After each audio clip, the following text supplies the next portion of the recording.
같은 제목의 말씀을 가지고 나누고 있습니다. 내용은 제목의 어투는 조금씩 다릅니다만은 이 똑같은 제목을 다루고 있는데, 당신은 참으로 회개하여 죄 사함 받고 거듭난 사람입니까? 하는 제목입니다.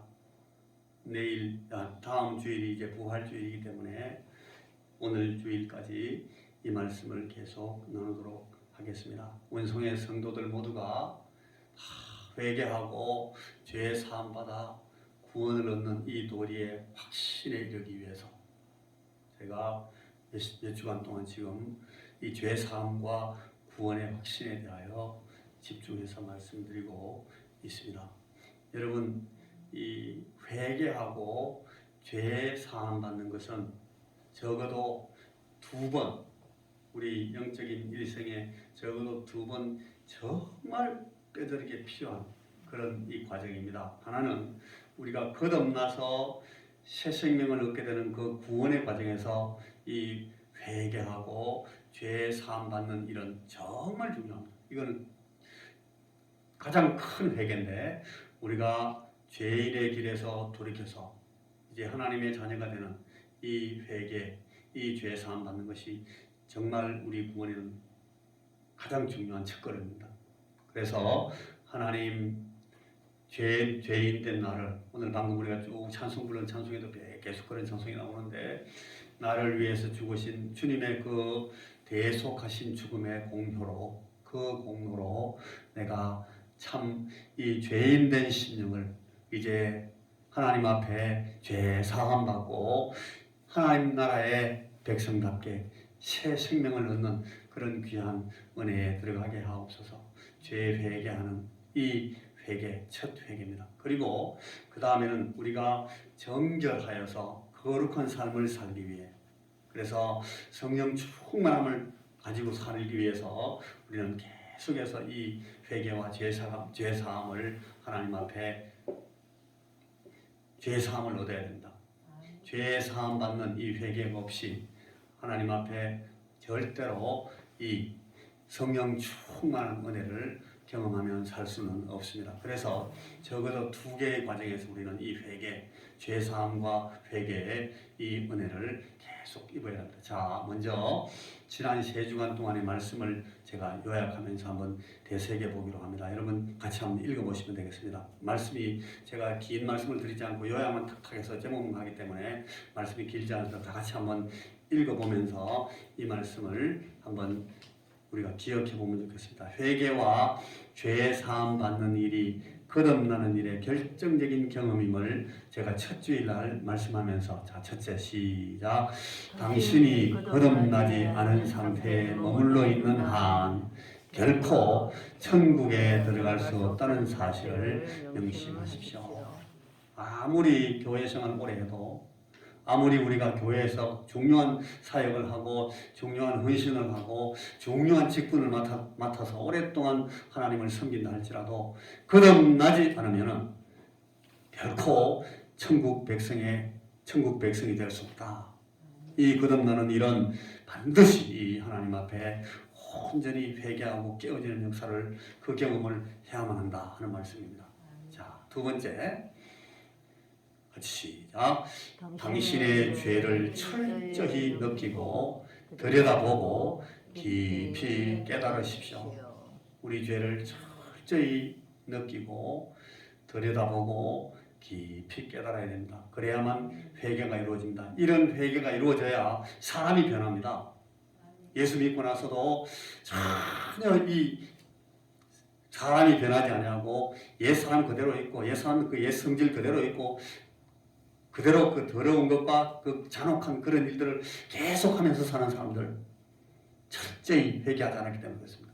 죄를 철저히 느끼고 들여다보고 깊이 깨달은 사람들은 교만을 내려놓게 되고 자기를 하나님 앞에 바라보기 때문에 진실된 삶을 추구하게 됩니다. 설사 실수하더라도 뼈저리게 하나님 앞에 회개하는 일이 계속됩니다. 그런데 이 철저히 죄를 느끼고 들여다보고 깊이 깨달은 일이 없이 그냥 입에 발린 회개만 하면은, 여러분, 그런 회개는 우리를 변화시키지 못해요. 자, 세 번째입니다. 세 번째 읽기 전에 당신의 죄를 외면하지 마라. 온 양심을 다 기울여서 당신의 죄를 찾아내십시오. 당신의 마음과 당신의 삶을 샅샅이 조사하고 뒤져야 됩니다. 무엇보다 습성이 되어버린 그런 죄를 깊이 명상해야 됩니다. 이 죄들의 흉악함을 몸서리치도록 미워해야만 됩니다. 그래야 진실한 회개가 나온다. 자, 세 번째, 빨간 글자만 있습니다. 시작. 죄 때문에 당하는 당신의 현재 불행과 아픔을 뼈에 사무치게 느끼도록 힘쓰십시오. 이렇게 돼야만 진실된 회개가 나옵니다. 진실된 회개가 없이는 여러분 천국에 들어갈 수가 없어요. 이 회개가 없이는 거듭나는 일이 없다는 말이에요. 교인 연하고 교회 등록해가지고 예수 믿는 사람 같이 되는 것은 쉬워요. 그거는 얼마든지 할 수 있습니다. 세례받는 것도 쉽습니다. 성찬에도 참여할 수 있습니다. 직분을 받고 우리가 집사가 되고 권사가 되고 장로가 되는 거 다 어렵지 않습니다. 그러나 정말 중요한 것은 이 회개를 경험하는 겁니다. 이 회개에 들어가는 겁니다. 느부갓네살 그 바빌론 왕의 그 풀무불 위에 실로라기 같은 밧줄을 하나 잡고 대롱대롱 매달려 있는 그런 사람, 한순간에 훅 불면 그냥 불 속으로 떨어지는 그 사람이 바로 나다 하는 그런 자책이 없이는 여러분 이 회개가 나오겠습니까? 여러분 이것이 우리가 지금 꼭 이번 고난주간 전에 꼭 우리가 같이 깨닫고 붙들어야 될 정말 참으로 소중한 주님의 우리를 향하신 요청이다, 부르심이다. 그렇게 기억하시길 바랍니다. 자, 4번 같이 또 읽겠습니다. 4번 시작. 도움 얻을 시선을 당신의 행위 바깥으로 돌려야 됩니다. 오늘 우리에게 회개의 영을 충만히 부어주옵소서. 우리가 그런 기도가 나와야 되겠습니다. 죄를 이기고 거듭난 삶을 살게 된 성도들에게 어떤 인생이 시작되는지를 우리가 두 번째 주간에 살펴봤습니다. 같이 한번 읽어보겠습니다. 첫째 시작. 죄를 버리기 위해서는 죄와 싸워야만 합니다. 아이고 나는 죄를 털고 싶어요. 툭툭툭 털면 되겠지. 죄는 그렇게 떨어지지 않습니다. 죄를 버리기 위해서는 하나님의 말씀이 계속해서 우리에게 강조하는 것은 죄를 대하여 싸워야 됩니다. 죄를 버리기 위해서 싸워야 됩니다. 싸워서 이겨야만 죄가 떨어집니다. 이 죄와 싸우는 싸움을 우리 육신의 힘을 가지고는 할 수 없어요. 그게 주의 말씀입니다. 자, 2번 같이 한번 또 읽어보겠습니다. 시작. 지금 하나님 편에 섬으로서 구원을 경험하고 누리는 그런 삶을 확보하십시오. 하나님 편에 서서 주여 내가 하나님 편에 섭니다. 우리 하나님이 나를 붙드시고 내게 주시는 이 구원을 내가 오늘 내 삶에서 숨쉬게 하시고 이 삶에서 내가 누릴 수 있도록 주여 내게 은혜를 베풀어 주옵소서. 자, 여기에 하나님과의 개인적인 관계에서 구원을 경험해야 됩니다. 우리가 하나님을 아버지로 모시고 하나님을 내 주님으로 모시고 하나님을 우리 예수님을 나의 친구로 모시고 우리 성령님께서 내 안에 들어와서 나를 붙드시는 나와의 그 개인적인 인격적인 관계를 통해서 이 구원을 하루하루 경험하지 않으면 하나님께서 우리에게 주신 이 구원이 그냥 막연한 그런 신앙 고백이나 신조로만 존재하지는 않습니다. 개인적인 관계에서 이 구원을 경험하셔야 됩니다. 참으로 중요합니다. 그 다음에 두 번째는 하나님의 완전하신 성품, 하나님의 그 자비하심과 오래 참으심과 기다리심과 우리를 사랑하시며 우리에게 은총을 베푸시고자 하시는 하나님의 그 성품으로부터 우리가 이 구원을 경험하고 누릴 수가 있습니다. 이런 구원을 우리가 경험하지 못하면 나는 왜 이렇게 안 믿어지나? 나는 예수 믿고 싶은데 왜 잘 안 믿어지지? 계속 그렇게 안타깝게 탄식하게 됩니다. 자, 세 번째 시작. 구원을 가능하게 하는 예수님의 공로를 지금 당신의 것이 되게 하십시오. 예수께서 나를 위해서 나의 죄를 사하시기 위해서 죽으시고 나를 위해서 주님께서 고난당하시고 나의 죄를 씻어내기 위해서 주께서 그 피를 흘리셨다. 우리 주님께서 나를 위해서 내 새 생명을 위해서 부활하셨구나 하는 사실을 우리가 나의 신앙으로 나의 것으로 되게 하셔야만 됩니다. 이것이 우리를 구원하게 하는 그 회개로 들어가게 하는 참 믿음이 된다는 겁니다.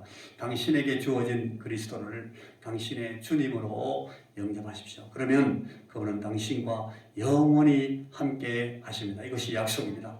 그분을 모든 관계 안에서 당신의 주인으로 주님으로 맞이하시라는 것입니다. 당신 자신의 성질대로 지르는 그런 삶을 부인하고 내 옛사람에게 십자가를 지운다는 것입니다. 그리고 그리스도를 따라 사십시오. 그때에만 우리는 구원의 실제, 내가 구원받았구나 하는 것을 경험하면서 그 실제를 살아낼 수가 있게 됩니다. 자, 지난주의 말씀은 이 거듭나서 새롭게 된 인생을 살게 된 그리스도인들이 아직도 삶에서 만나게 되는 죄에 대한 태도에 어떤 결정적인 변화가 있는지를 우리가 살펴보았습니다. 거듭나면 이 죄에 대해서 우리가 어떤 태도를 갖게 되는가? 자, 첫째 같이 시작. 이제 기꺼이 그리스도의 법을 당신의 생각과 말과 행동의 법칙으로 삼아 이를 지켜 순종하게 됩니다. 그리스도의 법을 배우게 되고 이 그리스도의 법을 내 생각과 내 말과 내 행동의 기준으로 삼게 된다는 것입니다. 이렇게 하는 게 아니야. 그렇게 하는 게 아니야. 우리 아버지가 그렇게 했어. 우리 할아버지에게 그렇게 가르치더라. 내가 오랫동안 목사님한테 들었는데 그렇게 말하더라고. 그렇게 하는 것이 아니라 주께서 우리에게 허락하신 그리스도의 법을 내 생각과 내 말과 내 행동의 법칙으로 삼다는 겁니다. 이게 하나님의 말씀에서 나오는 겁니다. 말씀을 겸손하게 배우지 않고도 그리스도의 법을 알 수 있는 방법은 없어요. 자, 두 번째. 자, 하나님의 법에 순종하는 자의 세 가지 원칙은 이겁니다. 첫째는 하나님의 법 전체를 받아들여 순종합니다. 이거는 듣고 저거는 안 듣고, 이런 거는 편하니까 이거는 받고, 이거는 내 체질이니까 받고, 저런 거는 그냥 옛날대로 하고, 이런 건 없어요. 하나님의 법 전체가 우리로 하여금 순종하게 되는 하나님의 법입니다. 그래서 어느 때 어디에서든지 조건에 관계없이 하나님 앞에 순종하는 사람이 되어야 됩니다. 그리고 자발적으로 자원하는 마음으로 하나님 앞에 순종합니다. 우리가 지난 시간에 그 마게도냐 성도들의 그 자기를 먼저 하나님께 드리고 하는 말씀들을 통해서 우리가 저런 내용들을 봤습니다. 자, 두 번째 시작. 당신의 힘과 재능과 모든 인생 가치를 기꺼이 주님 위에 드림으로써 죄를 피하게 됩니다. 우리가 죄를 피하는 방법은 의외로 우리가 하나님 앞에 앉는 것입니다. 우리가 하나님 앞에 서는 것입니다. 우리가 하나님께 우리 자신을 드리는 것입니다. 그래야만 우리가 죄를 피하게 됩니다. 우리 하나님 앞에 우리 자신을 드리는 것 말고 내 성질대로 내 육체의 소욕대로 따라서 살면 반드시 죄에 빠지게 되어 있습니다. 그래서 우리는 내 인생의 가치를 하나님 앞에 두겠다 하는 결의를 가지고 하나님 앞에 서는 것이 죄를 피하는 방법이라 하는 겁니다. 삶의 목표와 방향이 바뀐 새롭게 된 그런 그리스도인들은 고린도후서 8장 5절처럼 먼저 자신을 주님께 드립니다. 내가 나를 위해 사는 것이 아니라 내가 하나님 앞에 있다. 하나님께서 기뻐하시는 방법대로 내가 산다. 내 삶과 내가 영향을 주는 모든 내 가족들과 내 자녀들에게 하나님 마음, 우리 주님의 마음을 가지고 섬기고 세우고 살아야 되겠다는 그런 이 자신을 주님께 드리는 과정이 있습니다. 이런 걸 보고 로마서 12장 1절의 말씀은 너희 몸을 하나님이 기뻐하시는 거룩한 산 제사로 드리는 인생이다. 그렇게 말했습니다. 우리가 우리 몸을 똘똘 말아가지고 꽁꽁 묶어가지고 제사 드릴 수 없습니다. 이 로마서 12장 1절의 말씀은 우리가 하나님께서 기뻐하시는 그 뜻을 따라서 하나님의 법을 따라서 우리의 삶을 살아나간다 하는 것입니다. 그것이 산 제사입니다. 하나님께서 기뻐하시는 일입니다. 자, 마지막 세 번째 같이 읽어봅니다. 시작.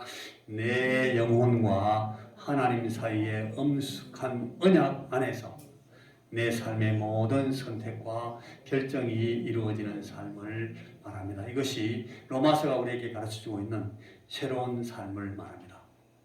매일 하나님의 임재를 연습하는 조용한 시간을 가지도록 힘써야 합니다. 이게 그냥 되지 않습니다. 저도 그렇고 여러분 다 마찬가지입니다만 힘써 우리가 하나님의 임재를 연습하는 그런 순간, 그런 시간을 갖도록 계속 애를 써야 됩니다.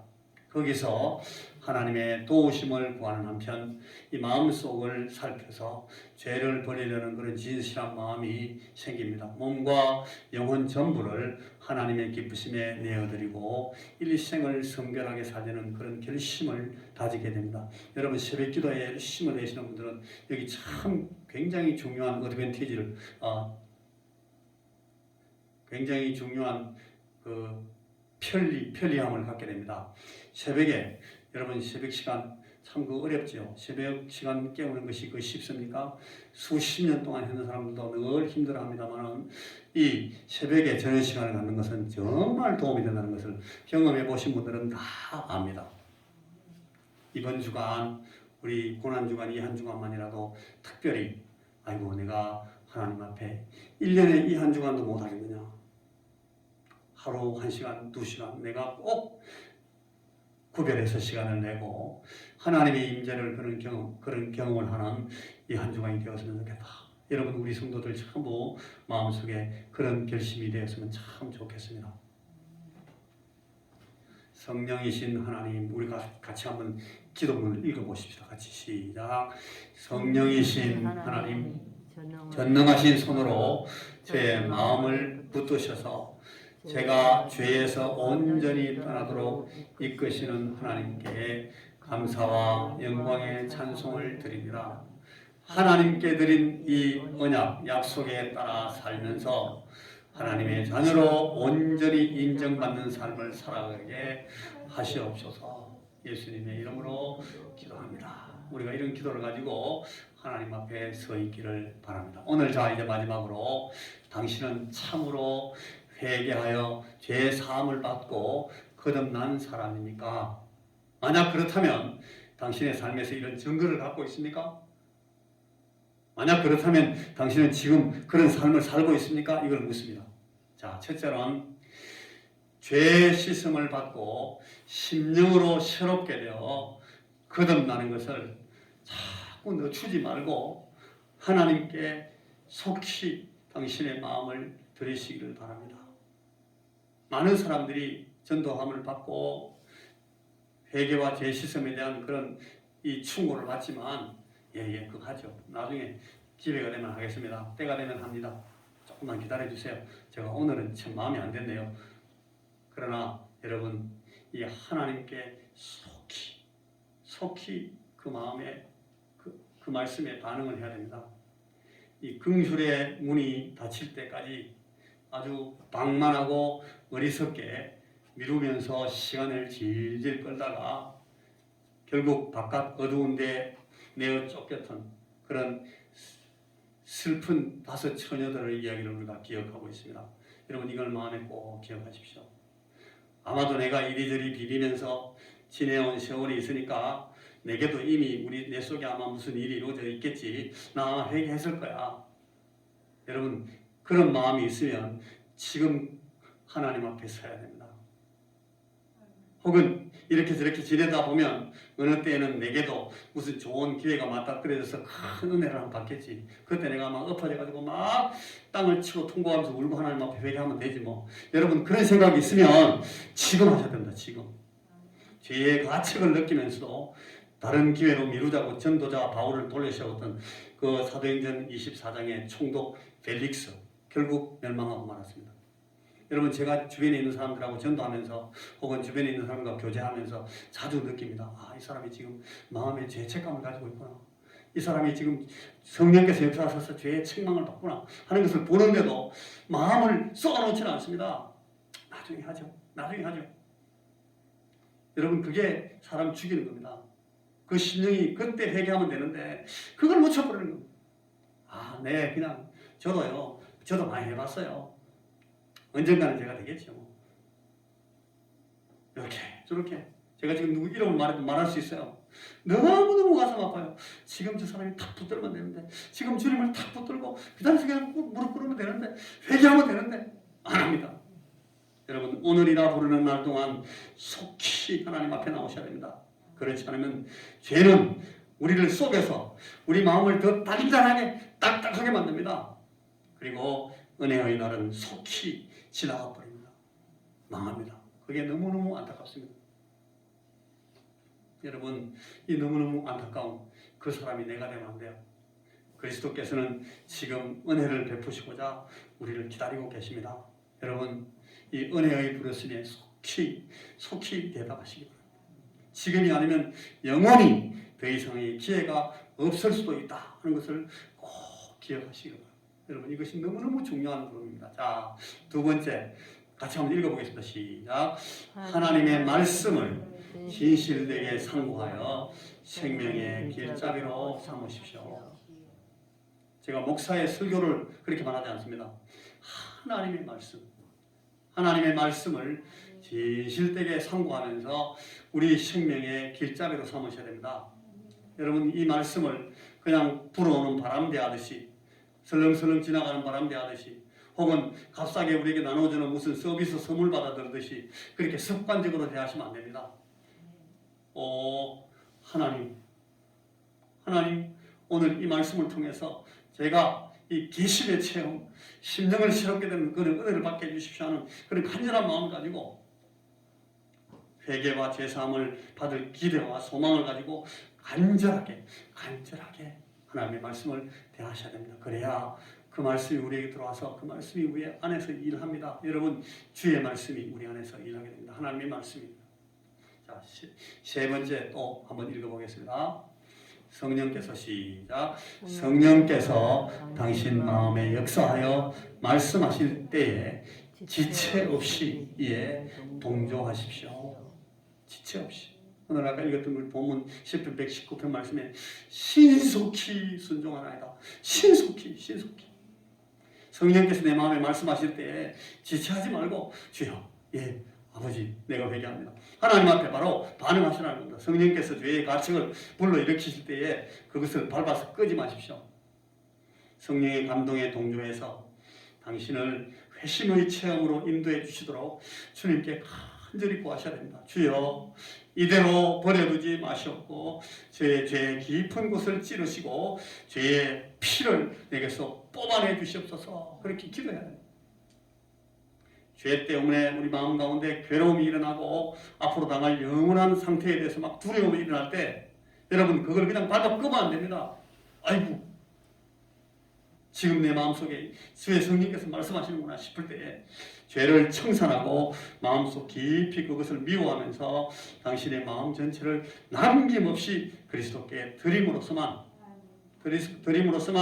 평안을 누릴 수 있다는 사실을 인정하고 하나님께 간구하시기를 바랍니다. 이 사탄과 악한 친구들이 더욱 흔들고 미혹합니다. 우리에게 회개의 마음이 일어날 때 사단이 안 그래 괜찮아 계속 우리를 유혹합니다. 악한 친구들이 너 쓸데없는 짓 하고 있구나, 우리에게 막 어리석다고 욕할지도 몰라요.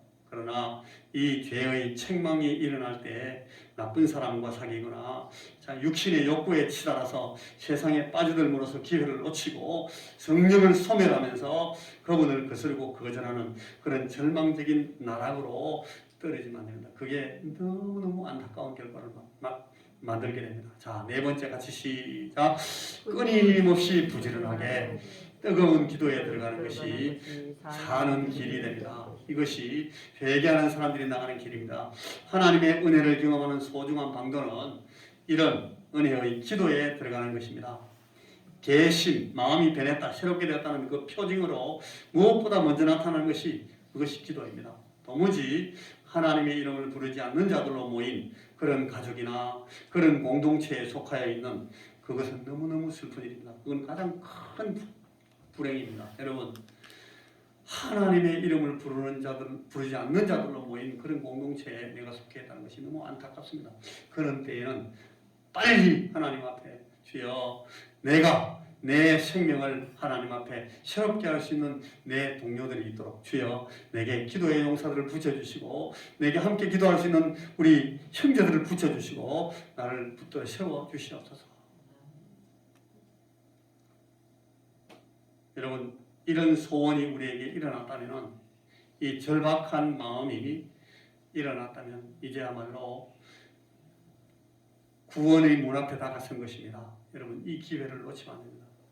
시간을 내서 금식도 하고 기도하면서 죄와 그 비참함을 벗어나고자 싸워야 됩니다. 싸워야 됩니다. 육신에 속하여서 게으른 자와 죄와 그 부패에 무감각한 친구들을 물리치지 못하면 반드시 그들에게 빨려들고 빠져들게 됩니다. 미련한 자와 사귀면은 화를 입는다 하는 말씀이 바로 이 뜻입니다. 잠언 13장에 나오는 말씀. 악인의 길은 어둠 같아서 걸려서 넘어져도 그것이 무엇인지를 깨닫지 못합니다. 그들이 가만히 엎드리면 자기의 피를 흘릴 뿐이요 그가 숨어서 기다리는 것은 자기의 생명을 해야 할 뿐이라 그렇게 말합니다. 무시무시한 말씀입니다. 미지근하고 생명력 없는 그런 예배는 여러분 잘 들으십시오. 미지근하고 생명력 없는 그런 습관적인 예배는 결코 하나님께 상달하지 않습니다. 하나님께 상달하지 못하는 예배, 필요 없는 예배입니다. 오히려 뜨겁고 끈질긴 예배라 해야 됩니다. 하나님께 무심하고 사람의 시선에 집착하는 그런 형식적인 예배는 그 자체로서 그것이 실패의 증거가 됩니다. 너무너무 안타까운 일입니다. 여러분 구원의 확신이 없는 자는 지금 깨어나야 됩니다. 마음을 깨우셔야 됩니다. 아직 회개하고 죄사함 입은 체험이 없다면 지금이 오늘 제가 드리는 이 말씀이 저를 통해서 주께서 하시는 이 말씀이 마지막 부름일지도 모른다. 그렇게 얘기하셔야 됩니다. 구원의 확신이 없는 사람은 지금 깨어나셔야 됩니다. 죄의 사함과 회개의 경험이 없이 되지 못하고도 된 줄로 생각해온 그런 모든 사람들은 이 시간 정신을 차려야 됩니다. 아이고 하나님 내게 은혜를 베풀어 주옵소서. 여러분 주변에 있는 형제들에게 도움을 구하셔야 됩니다. 좀 권사님 좀 도와주세요. 나와 같이 좀 기도해 주세요. 선교사님 나 좀 도와주십시오. 목사님 내게 좀 오셔서 나를 위해 좀 기도해 주십시오. 간절한 마음 나오셔야 되는데 그것이 우리의 심령을 새롭게 할 수 있습니다. 오늘이 주님께로 돌이킬 마지막 날일 수도 있겠다. 그런 생각을 하고 여러분 주님 앞에 나오셔야 됩니다. 지금은 은혜 받을 만한 때요. 지금은 구원의 날입니다. 아직은 우리에게 회개와 사죄의 기회가 열려 있습니다. 은혜에 목마르십니까? 하나님의 구속과 죄 사함에 굶주려 있다 생각이 되십니까? 이것은 은혜 받을 만한 때요. 지금 구원의 날이다 하는 것의 증거입니다. 여러분 이것이 너무너무 소중한 성령께서 우리에게 하시는 말씀입니다. 여러분 오늘 2022년도 고난주간 주님께서 우리 죄를 위해서 순환당하신 일을 기억하는 이 주간에 우리는 이 큰 은혜와 평강의 체험으로 은혜에 풍성하여지는 성령에 충만해지고 성령께서 주시는 그 선물로 충만해지는 그런 한 주간이 되었으면 좋겠습니다. 이 소중한 날들을 누리시기를 우리 모든 성도들이 이 구원의 기쁨을 누릴 수 있기를 우리 주 예수 그리스도 이름으로 간절히 축원합니다. 기도하겠습니다. 하나님 우리에게 아버지 하나님 이 말씀이 우리의 삶에 온전히 이루어지게 하시고 주여 우리가 회개하고 죄 사함을 받고 주님 앞에 새롭게 된 괘씸한 심령으로 열심히 하나님 우리에게 보여주시는 이 길을 따라 달려가는 그런 우리 아름다운 성도들의 삶을 우리에게 주시옵소서. 우리가 이 삶을 살도록 우리를 인도하여 주옵소서. 주여 주님의 성령께서 우리에게 이 은혜를 풍성히 베풀어 주시옵소서. 예수님 이름으로 기도하옵나이다. 아멘.